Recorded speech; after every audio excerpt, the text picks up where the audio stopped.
Hey Steph, it's Thursday.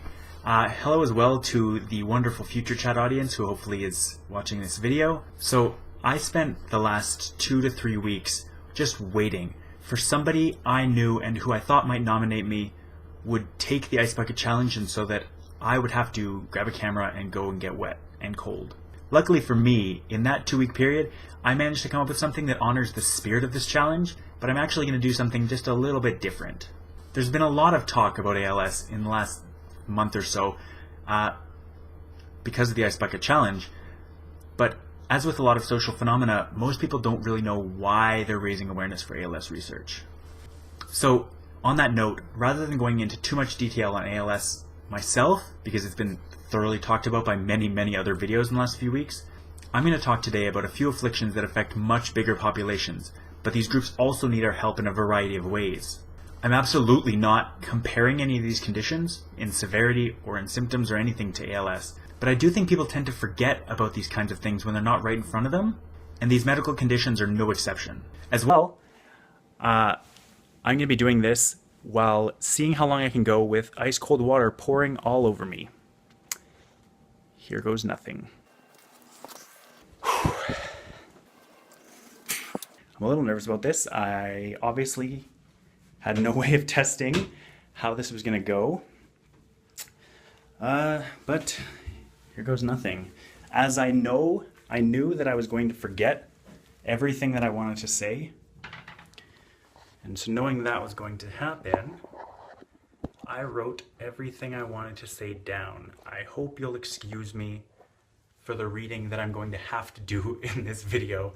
There's just no way that it's not going to work that way.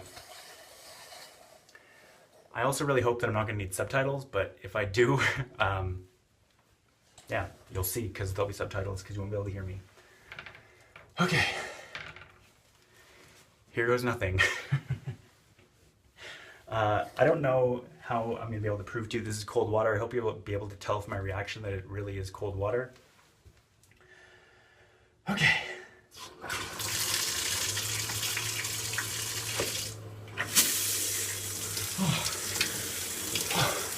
Okay.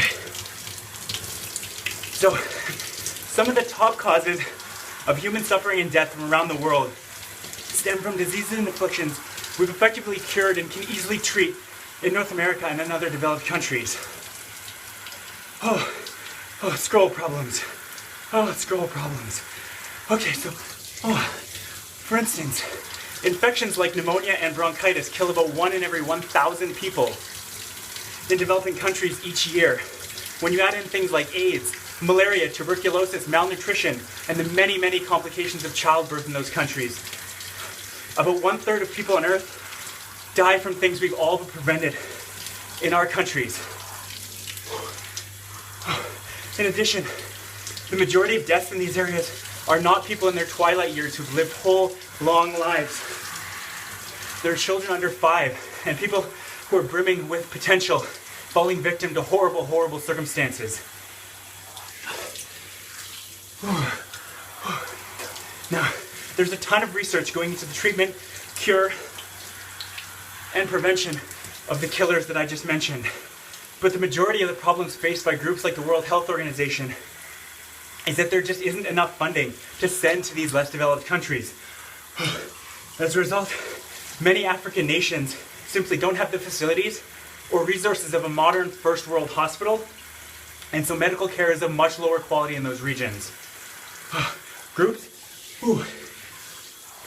like the Bill and Melinda Gates Foundation are leaders in the acknowledgement of the problems faced in those developing countries and are working with healthcare practitioners in many African nations to provide technology and solutions that are specifically tailored to the needs of those populations, like cheaper testing equipment, mosquito nets, and sterilization protocols for neonatal care facilities.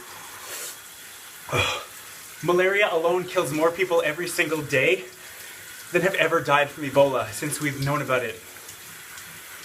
But don't think, these big problems, they don't make for very good headlines. Whether you have or haven't been challenged yet to do the Ice Bucket Challenge, I encourage you to go and see for yourself how you can make a difference in the well-being of millions and millions of people dying every year from these more or less preventable causes.